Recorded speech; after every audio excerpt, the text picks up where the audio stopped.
Hey team, welcome to the latest episode of Accidental Business Owners. The premise of the show is that last year, Seamus and I became full-time business owners. We left our 9-to-5s to go all in on the podcast and the other businesses we built off the back of it, and thought it would be interesting to document our journey. Last year, we also started working with a business and mindset coach, Di Foster, who you might remember as a B2B guest, and we quickly realised that she was the perfect foil to help us work through all the highs and lows of running a business. In this episode, we talk about being overwhelmed, why it's okay, how we can manage it better, and why we can't always be in control. Well, you can't be in control. I hope you enjoy. Accidental Business Owners is sponsored by Icehouse. Icehouse is a community for Kiwis wanting to take their business to the next level, and we're thrilled to announce we'll be involved in the Ignite 25 Growth Summit in May. They've got an epic list of speakers involved for the summit, which is at the Viaduct Event Centre, including Sir John Key, Sir Wayne Smith, and Chelsea Lane. To get your tickets, go to theicehouse.co.nz and enter code BEERS, that's BEERS, to get $100 off your ticket price. Hey, how's it going? Hey, Di. Good, how are you? Good morning, Di. Good morning. I'm tired. I am also tired. No, you were meant to ask me why I'm tired. Oh, why are you tired, Di? Oh, I thought we were empathising. No, we're not empathising. Thank you for asking, Steve. Welcome. I'm tired because not only did I get up early to come to Hamilton today, which is perfect. I was really glad I didn't fly into Hamilton. Otherwise, I don't think I'd be here because it was foggy out there. Oh. But anyway, we digress. I went to Graham Norton last night. Oh, Di!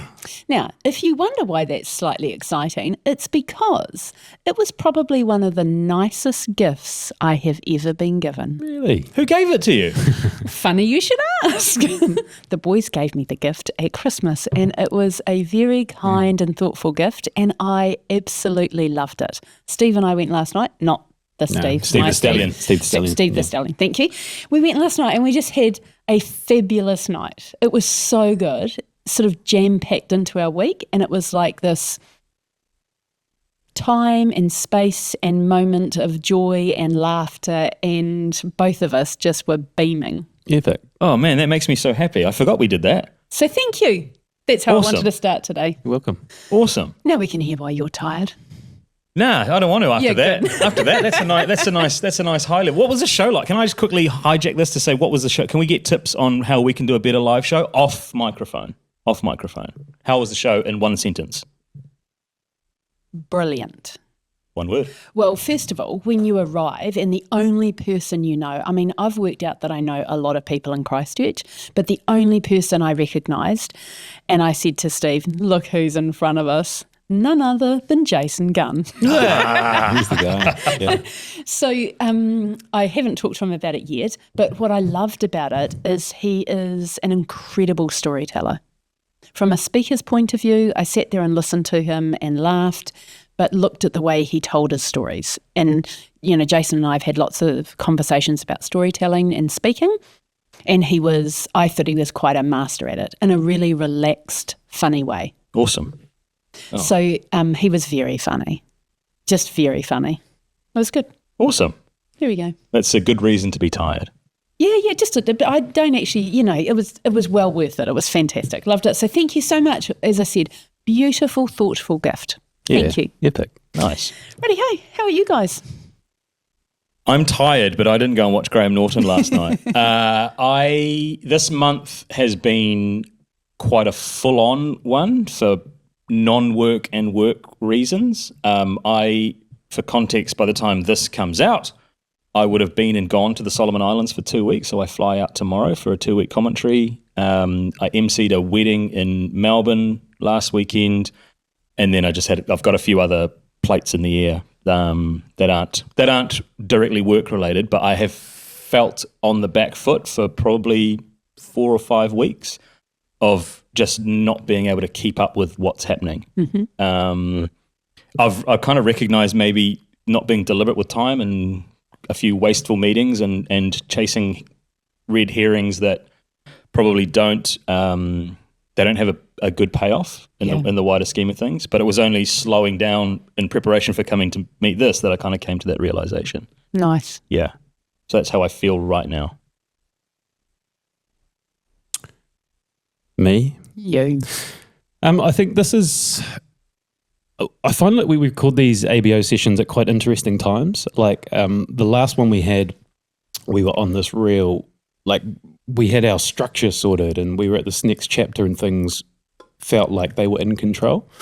And they still are in control, but this week in particular has felt for the first time, I think, too much. And I was thinking again, like reflecting on why that is and how we can not make it happen again.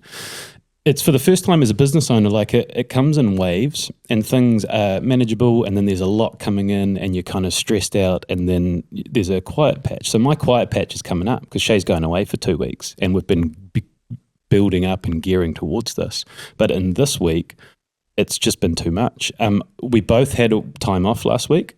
And so when we're not replying to things and doing things, it just piles up. I was sick. Our family all got sick. I was wiped out for a few days. And so it's like Shay said, on the back foot. And then this week we've been cramming so much in because, we need to get recordings done. We had to do ambassadors. We have to do this. We had to do a recording yesterday.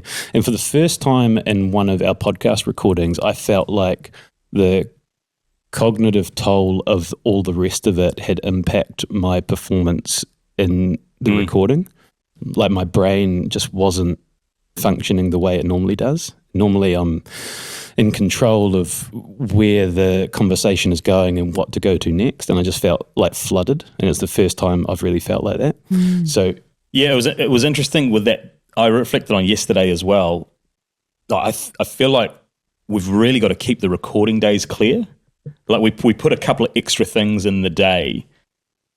And I'm like you, and because I look at you, especially in those interview structures, as like, because you're the framework guy, that's my North Star. Like it allows me when I'm in a conversation to know that I can go wherever I want to go, knowing that. But I just didn't feel like we had the framework really nailed. And it was probably a combination, of like the couple of things that we were scheduled to do in the morning, which then didn't work out in the time frame that we wanted to do them. We had a late change to have to do something just before we went into record, and the podcast is our core. That's our core thing that we've got to get right. And for the first time, I thought we didn't quite get that right yesterday. But like the wider picture is the reason for it is good reasons. Yeah. Like that. Let's talk about that specific example. Like we had a really great brand partnership come through. Yeah. But it was short turnaround times. So Shay's off overseas, so we needed to record 3 videos for them yesterday. Yeah. And we had to script it. And so my time in the morning, which I would normally spend, 4 hours probably prepping for an episode, was only 2. Because 2 of them I was scripting and we were writing and recording this ad for this brand partnership, which is going to hugely help our business, but we kind of prioritize that over the core part of our business. So and it's a lot of that. Like in the last 6 weeks in particular, there's been a lot of brand deals and sponsorships and things, which is a great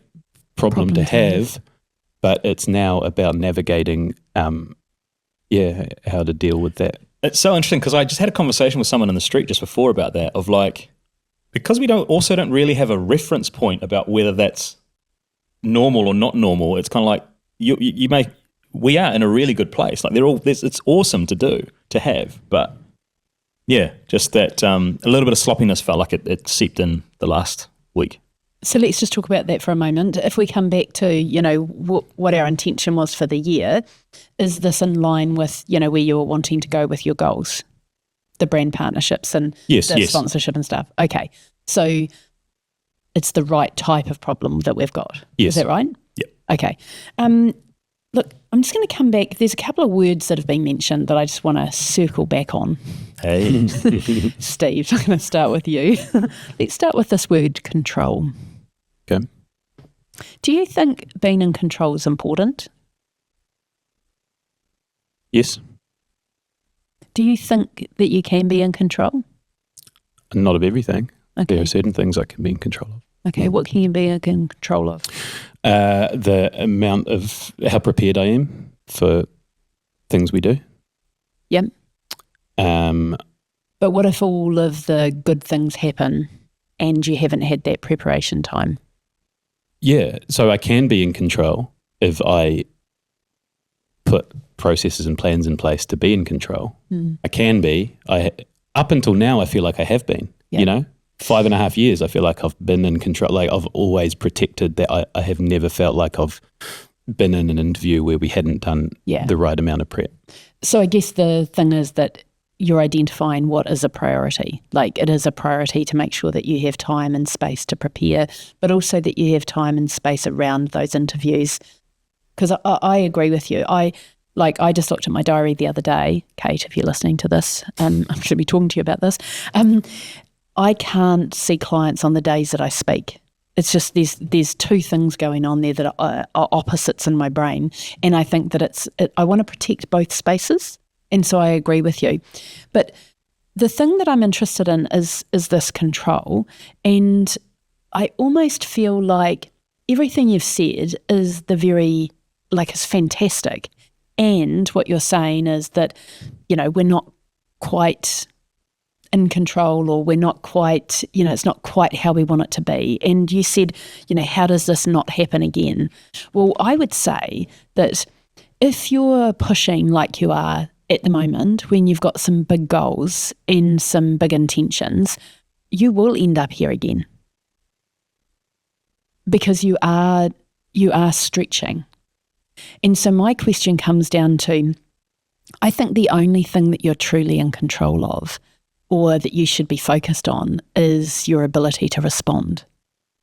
So it's not so much around, oh, look, this is in control. It's like, yep, that's scheduled. Everything's, as best we can. I get that. But this word control is quite tight.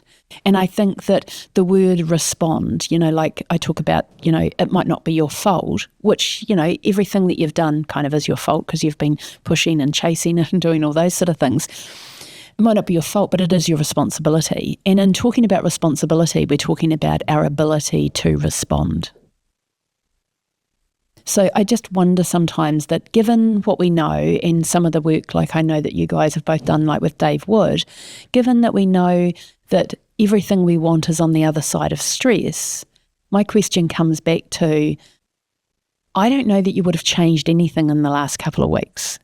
So how do we work on your response to it? But I think, yeah. I don't know the answer to how to respond better. Personally, I've sort of carved out this really important time in the morning where I have time and I do my sort of mobility and stretching and swimming. I don't have time for that elsewhere because I'm doing it there.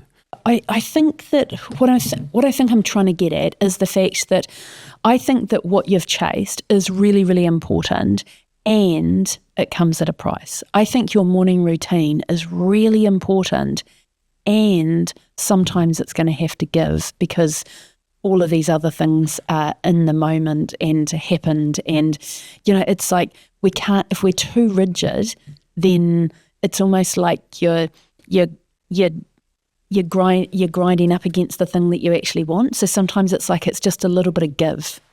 Yeah, I got an interesting practical example of that. So you guys probably know quite by now, I'm quite routine focused on the things I do. I do very things, repeated patterns. So Tuesday night is quiz night. So we had this record on Wednesday and I didn't feel like I had done my end of the prep for the episode. I had the opportunity to say, no, I won't go to quiz, I'll focus on that.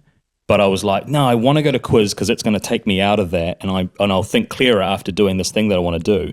What then happened was I went to quiz, came home, then worked till 1 o'clock in the morning to try and get where I was wanting to get to, and then up at 5 to go up to, and then just, again, that's that back foot feeling versus being actually like, no, don't do that. Focus on this because this is your most important responsibility for the bigger goal, which is making sure the podcast. And I think the word out. I'd use is priority. Yeah, and I wrote that in my what I've noticed is like what am I? And in my mind I was like, no, I'll prioritize the thing that I think is going to make me feel better. Yeah. Which is my routine and giving me that sense of everything's where it needs to be when it needs to be. But it just didn't it was counterproductive this time around. So my grandfather would say as tight and too tight is broken. Yeah. So routines are fantastic, and they give us so many things, and like for all of the reasons, a 5 o'clock club and getting up and, owning the day and all of that, that's so important. But when we're too rigid, because everything else has happened at the same time,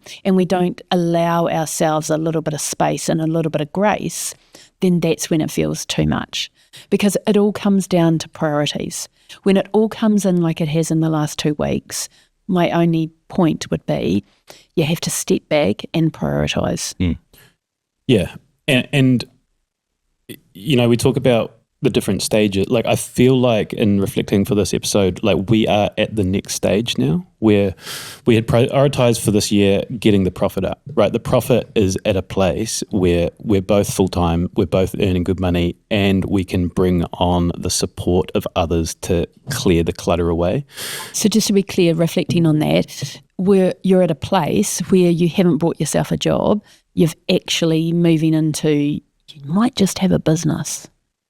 Because after it pays you guys and there's a bit extra, then you can start making amazing business decisions, can't you? Yeah. And I was thinking, like, we're there. And I was looking, we've got this High big five. Yeah. Good job. High five.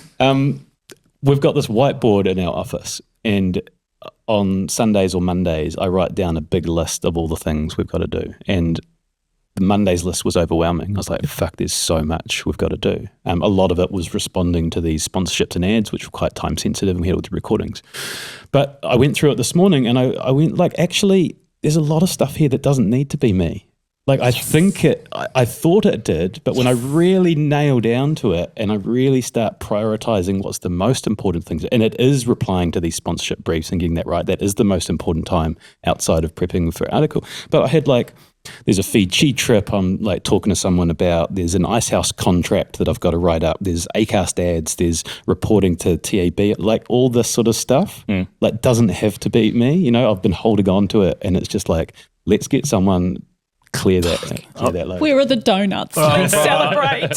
I was there on the other night because I came back from Melbourne, and I'm like, oh fuck, the website, I've got to put the episode on. No one gives a fuck about that other than me. But in my head, I'm like, oh, I've got to do it. And then I was beating myself up on Tuesday because I hadn't done something that I would normally do by another day, but it's just like such a menial task. This is so good though, because you're reflecting on like the very thing that I was saying about, how does this not happen again, and how do we stay in control? Actually, I want this to happen again. I don't want you to feel unprepared for your interviews. That's not what I want. But I want you to go, whoa, big week. Now, where are the priorities? Yeah. Let's actually get down to essentialism. What is the minimum I have to do this week?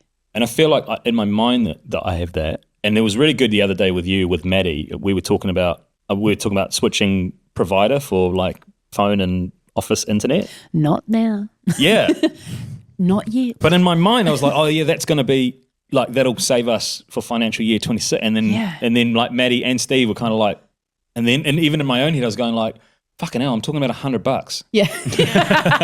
and then and Steve was like, yeah, I saw that in the calendar. I didn't realize you went and had a coffee with the guy. And I was kind of like, I finished that, and I was like, finished that meeting, and I sat back and I was like, yeah, like those.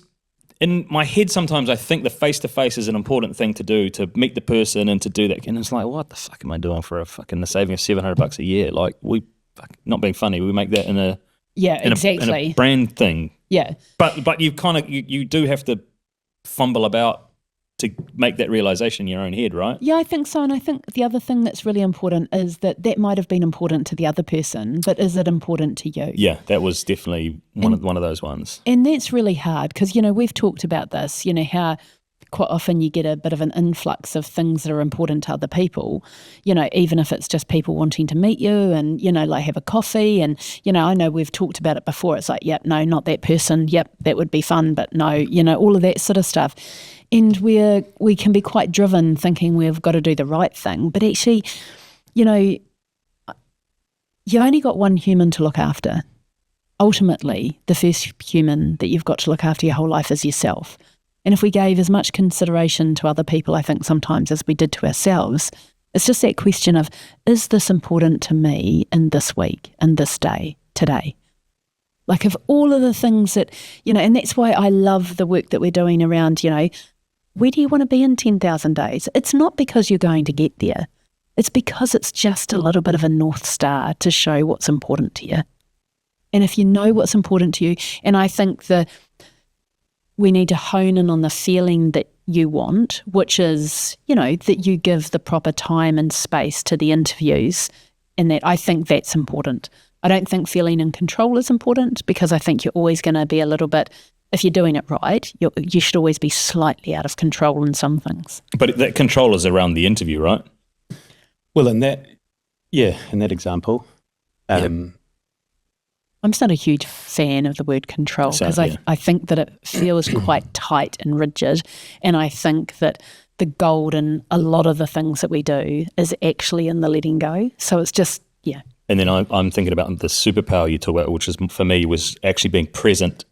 And I don't think yesterday I was present. I was thinking about all the things that I need to either get done before I get on a plane, or it's exactly what I was thinking of, all the things that I need to get yesterday done. Was crazy. We'll never do that again. We had a 2-hour photo shoot. We did 3 videos for the sponsor.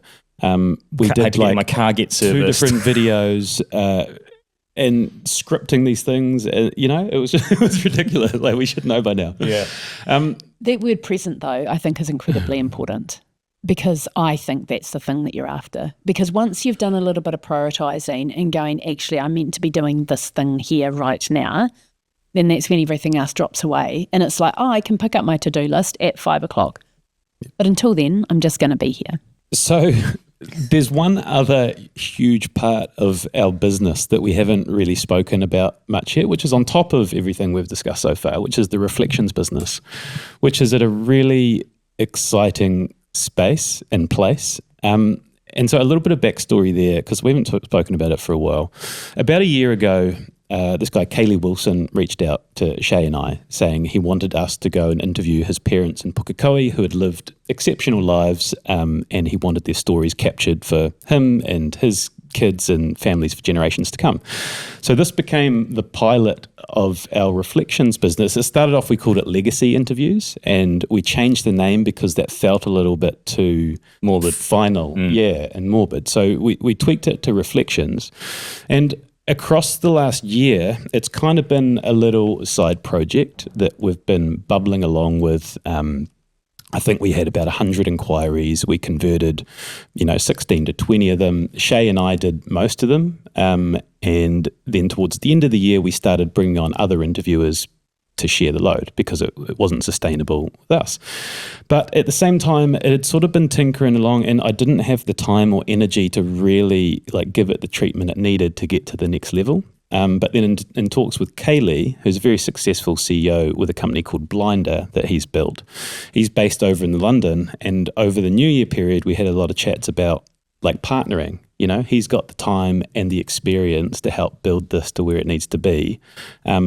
I can take care of the interviewers, I can help tell the story, and it just seemed like a really good fit to take this to the next level.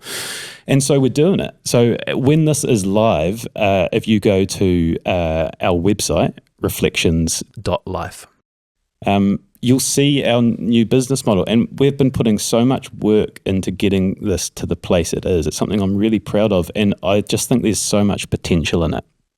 But the thing that has been the most obvious to me is what a skilled operator, what a skilled CEO brings to a startup business, and I was fresh and raw. I'm learning quickly, but Kaylee came with, the mission, the vision, the core values, the strategy story, the different phases, the foundation, the problem solutions, headline actions, PR strategy, branding, website, client journey, testimonials, costings. We've been working so hard in getting this to the place of all of these things I hadn't really considered, and now I know them. And it's just been such a good example of learning from someone who's been there, done that, and has sort of taken me under his wing. And yeah, I've just got a really high hopes that this product, which is, as soon as people hear it, they want it, or they know someone in their family. It's capturing stories, right? People They understand it, first of all. Yeah, it's people's life story. Like what is a more important gift than that to capture the essence of what made someone them? This is super interesting on the back of, from the start of the year when we had that conversation around, who was going to take the lead on things. And, we talked about one of your blind spots was that it's almost like you didn't know what you didn't know. So tell me, in working with Kaylee, what's been your biggest insight? The way that he can look forward and actually map out in really clear detail, week by week, what we need to achieve to get there. The Reflections business at the moment is built into 3 stages. The first is on the ground operators, but there's a plan to move it into a digital space. But it's knowing that's where we're going. But if we don't nail this first phase, then we're not going to get there. And then what's the 12 weeks going to look like from now until we launch? And what are all of the different things we have to do and who's going to do them? And it's really clear and easy to follow. Like, we've got these team meetings and everyone's on the same page. I'm like, man. I'm fucking bursting out of my seat here because what I wrote here when you gave us some homework, like what's gone well, I put process starting to take shape, division of tasks, clear delineation of responsibility, weekly prep, like Steve's focus, gone well. What hasn't, some of the stuff that I mentioned, but like that weekly prep, how that feeds into a bigger strategic view is what I wrote around what hasn't or what the 1%ers are. And it's real interesting hearing you, like how helpful that is for you having Kaylee lead and then you can see where you want to go.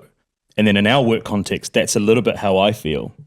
I view you as the leader, as the CEO, as what we're doing, but there's times where I'm going, I don't know where we're going, what we're doing. And I think it's because we move so fast, but the point you made about articulating it and mapping it out, I think for us is where we've got a huge blind spot.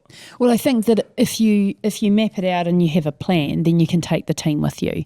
And I think that comes back to that point that you mentioned, Steve, about that light bulb moment where, this isn't all me. I don't have to do all of this. Yeah, totally. And so if we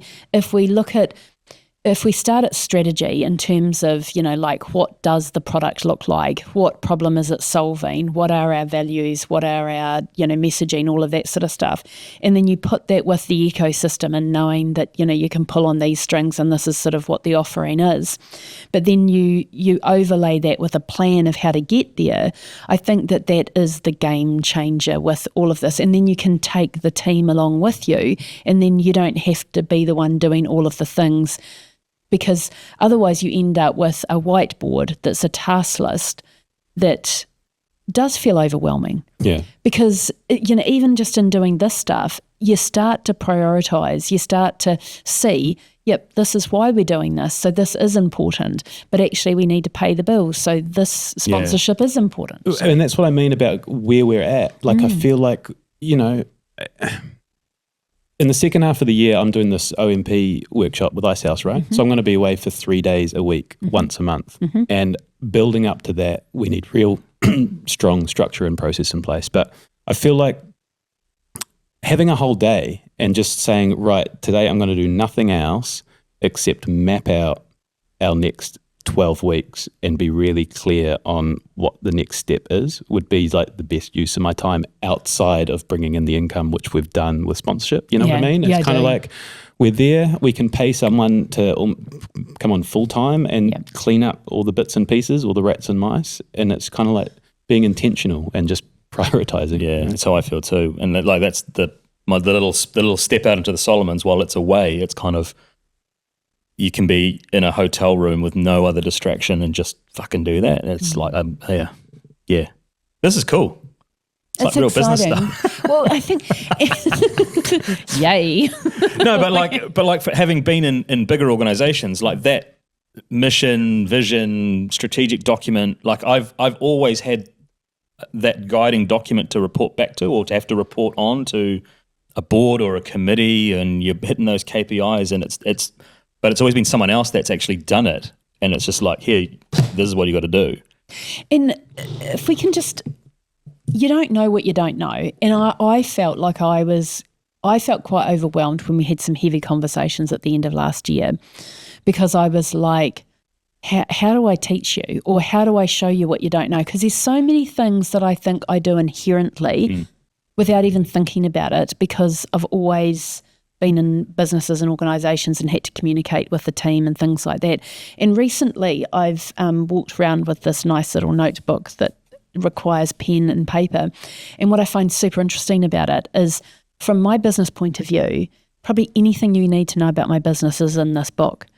From everything from my 10,000 days down to my 1,000 days down to my 100 is all in here. My projects are planned out. There's a little bit of a guide for now to the end of the year that I sat down with Kate, who's my EA, and I said, okay, what projects are we looking at? And the biggest thing that came out of that is, hey, we're trying to do X, Y, Z, but we're not doing it at the right time. Like, we're trying to do too much and we're not getting any one of them over the line. So we just sat there and went, yep, that's going to be in July and that's going to be here and that's going to be there. But we've got this overall plan of where we're going to go. So instead of trying to do everything today, we just know with every cell in our bodies that it's going to happen this year. And the bit that we need to prioritise is X, Y, Z, and off we go. And everything down to my business model, down to the scoreboard. I'm addicted to scoreboards at the moment. I'm addicted to them. I'm bleating on about them, because here's the thing. When we know the financials and we know the business model and everything else, accountants are fantastic. They look after P&L and balance sheet and cash flows, and it's amazing. But we need to understand what the levers of the business are. The things that change the P&L, the things that change the cash flow. And unless we understand those, and we understand it from an input point of view and not an output point of view, that's where we change the business. When we know that, like for me, it's around how many posts have I done this week? How many guest podcasts have I done this month? How many leads have I had in? And if we map out those types of things, then I'm getting a shift. I'm seeing the shift at the very best, like the first moment, rather than in 3 or 4 months' time when I say, gosh, sales are down. I wonder why that is. I can actually tell you this month, leads are down. What are we not doing right? And I think that the really interesting thing is having that view and having that strategic view and understanding the ecosystem of all the things that go into making a business work, because nothing happens on its own, and the planning and structure that goes in behind it. There is nothing better than seeing that live. So where does that leave us with? So the way, for the listeners, the way our business is structured, right? I'm the CEO of B2B. I've got my work to do, 12 weeks. Kaylee's taken the lead on reflections. I'm falling into line. B2B speakers, we have sort of siphoned off. Like, I'm not really involved in the day-to-day. I should be getting reporting, but I'm not, and that's on me to follow it up. But who's mapping out this 12-week plan? Like, is this happening for B2B speakers? Like, is that my job still as CEO of the wider organization to be driving this? Like, I don't know how we split that up. Just to give some context, at the beginning of the year or later last year, what we decided was that having 2 people kind of divide up the tasks on a daily basis wasn't the most efficient way of doing it, and setting roles and responsibilities was a much more effective way, and then people could take ownership for certain things. The way I see it is, you still need to take ownership of the information you need to make the decisions that you need to make for between 2 beers. And some of those decisions are the energy and the money and the resources of everyone within the company. So part of having that information come to you is so that you can justify that you're still happy that Shay's spending so much time in that area. Or how much time am I actually spending on it? Yeah, exactly. Yeah. And so your responsibility, in my opinion, is to get the information on a consistent basis, understand that there is a plan in place, step in if there's not, and talk to people about if you don't see that we've got the right strategy, structure in place in order to achieve what it was that you want that company to achieve, because it is taking up energy, resource, and finance. And I think as well, because we're learning as we're going, having the reflection side and the information from someone experienced like Kaylee drip feed through, you're able to then compare and contrast and go, oh shit, this is where we need to be. But there's probably a lag, and maybe I'm making excuses here, but there's a lag between getting that information and then organising it on that side so that they mirror one another. But I'm aware that it's a massive blind spot, and it's been a rock in my shoe for the last month of being able to come and talk to you and carve that. I feel like every week I say I will carve some time out to actually talk about B2B speakers, and it just hasn't happened. The thing in business and in life is that everything is limited, like especially in the work that you guys do and the work that I do, is that we're not producing a product where we can just farm it out to a factory and just go from, oh look, we sold 100 to now we sell a gazillion. We have a limited resource. So my question to you guys is, are we, you asked about, Steve, you asked about, where's my responsibility in this? Your responsibility is to make sure that the resources of your company are being utilised in a way that is efficient, effective, and reaching the goals that you want to achieve. So, a lot of that comes down to profitability, and a lot of it comes down to cash flow, and some of it comes down to building, a company that might have a greater net worth in the future. But what I would say at the moment is that you need to look at things in a slightly different way, because you're dealing with you two as the talent. So if it was me, and we've had this conversation before, sometimes I leave Steve messages. If I was the CEO of this company, this is what I would do this week. So let me do it. If I was the CEO, I would be looking at you two very, very carefully. And I would be saying, what's Shay's greatest strength? What's his greatest weakness? What does he want to do as a person going forward? Like, if you don't intimately know his 10,000 days and his 1,000 days, then given the type of business that you have, that to me would be a problem. If you don't know your own, that would be a problem. Because even if we say, hey, look, we've got this business opportunity over here, but you don't have an interest or you don't have the skills in-house to see it through, then it's going to be a drain on the resources, and the resources are you two. It's going to be, even if it's just taking up brain space, that's a problem, because that's that cognitive load that we're talking about. We're always wanting to reduce our cognitive load so that when we do make a decision, we're onto it, or we can be incredibly present when we're emceeing or we're interviewing or whatever. So the question I have for you is, with Between Two Beers, you have to look at you both as a very unique and special resource that we cannot afford to get you to burnout.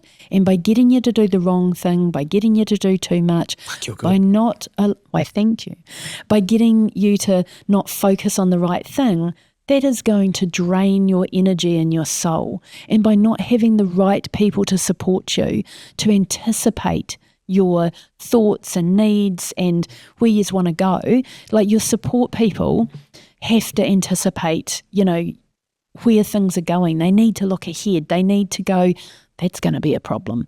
That's going to be a problem. And take care of that. It's not always about asking people to do a task. It's actually giving them the responsibility of, I know with my staff, I always say to them, your job is to take every single piece of work off me, because I'm the deliverer. I'm the only person in our company that is ever going to deliver coaching and is ever going to deliver speaking. So if there's anything that you can do that I don't need to, that is your job. Yeah, and we have had Kerry in our team. So Kerry has been working with us and she has been amazing. Like, she's been so good. But this might be a bit time sensitive, but I think my gut is she's going to be really integral to Reflections as well, because she's been doing that job really well too. So I think we're going to need that. We're going to need a superstar to come in and drive it, and everything we've talked about, clear the clutter, look out, know what's coming, map it out for us. And my gut is to allow Shay to be more of the talent. Like that is what, if I think about without speaking on his behalf, what would make Shay happiest if he could just turn up and just be the talent and not have to do anything else. I just had that go in my head. I was thinking about Monday, right? And we were talking about the All Whites game and how literally my prep for the game commentary was like that. I had 3 bits of things written on my paper, but I was able to be at the ground early enough to connect with the people that I was working with, to understand what they were going to want to do, and just rely on my ability to turn up and to react to whatever the conversation was in the moment. And I fucking loved that night. It was so good. Yeah. And to compare, like I love the talent stuff. I love this. I love the interviews. But I also love the thought of building I love replying to sponsorship briefs and writing scripts and the thought of building this reflections business into this beast. Like that excites me as well. So it's funny how we like different things. It's kind of good, isn't it? Yeah. Let me just take you back. I think it's about 18 months, Steve. We had a conversation in a funny boardroom about October 18 months ago. And we talked about what your biggest issues might be in terms of what might be obvious that you're missing. And we talked about competition. And one of the things that you said is a worry to you was you might lose Shay. What if Shay decided one day that he didn't want to do this anymore? That was quite a big. And one of the things that we talked about was, well, how do we make sure Shay wants to stay? Did you? Yeah. Just saying, we've just come full circle. This is how you do it. Yeah. And I think it's really important to actually, your greatest strengths are your greatest weaknesses. But if you can lean into your strengths and, be aware of your weakness, Shay's greatest strength is that he's present. And that's why he's good at live commentary, and that's why he's good at emceeing, and that's why he's really great to have in an interview. We have to protect that above all else, because when he's not present, he's a shit. And it's not that happy, it's not happy. And you need to, actually, I'm going to tell you off, you need to stop annoying him before he goes on live. It annoys me that you do it, because I'm a bit like Shay. Yeah, I'm just I need my time and space. And every time he goes, fuck off. And I'm thinking, oh, you might get punched in the face if you did that to me. Yeah. But what I'm saying is that's really important, because that's a big part of it. Now, the thing about you, Steve, that your greatest skill is you're a dreamer. And we want to protect that. Every time I tell you that you can't do something and, it's going to cost too much money, instead of going, I'll accept that, you just go, no, I'm still going to do it. I just haven't figured out how yet. And that's your greatest skill. You're incredible at it. And so we don't want you to just do interviews. We want you to keep dreaming. We want you to go, my read on this is a bit off, guys. That is your greatest skill. So let's double down on this shit and let's go. I'm thinking, David Furusawa? I do. I don't. Yeah, this is very specific to Stephen. One of my most proudest things, I think, David, when I worked in football administration, David came in, he was entry level, and my goal, my vision, whatever it was for him, was to be way better than I ever was at the job. He's now head of FIFA development for the whole of Oceania, absolutely killing it, gone miles more than he ever thought he would. I listening to, watching you and listening, seeing you with the learnings that you're getting from Kaylee and stuff like that, your potential to be the business leader and step into that and create the wealth and all the stuff that you dream of is huge. So if I can, in a weird way, support that growth by just doing what I do and not trying to emulate or go alongside or just fucking allow you to do it, that'll be so gratifying to see people go into that awesomeness. The same way you exactly identify that in me, of being go and do the commentary, go and do that stuff, go and be that, because it fucking lights your fire. It's cool. It's real cool.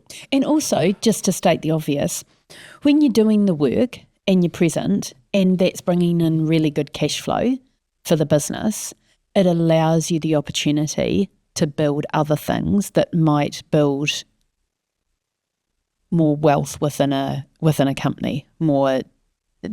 Do you know what I mean? Like there's a balance here because you need the cash flow to live and to do all of those things, but also in the background, if you can be, building something that has of greater value in the future, then that formula, in my opinion, is gold. Yeah.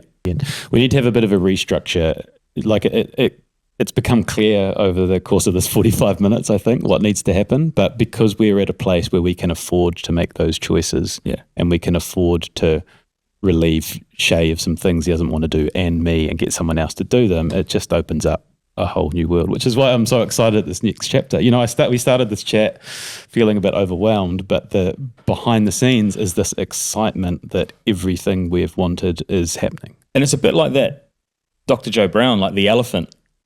I guess that we've got coming up on the podcast talks about like seeing your elephant. It's kind of like, oh yeah, I've just seen my elephant as like just doing the stuff that I think is important that needs to be done versus just doing the stuff that I want to do. I think, and in the world, quite often we model, like we go, oh, that's what I want to do, and I'll model myself on that person, which I think is really limiting. What we want to do is understand ourselves and what our individual elephant looks like. And it's not that we can't learn off other people, but it's really doubling down on that. And that's the thing that I've got out of today is just, you guys are awesome and you're both unique and you've both got individual skills. Double down on that. Good session, Ty. Real good session. We should do this once a month or something. Something like that. See you next time.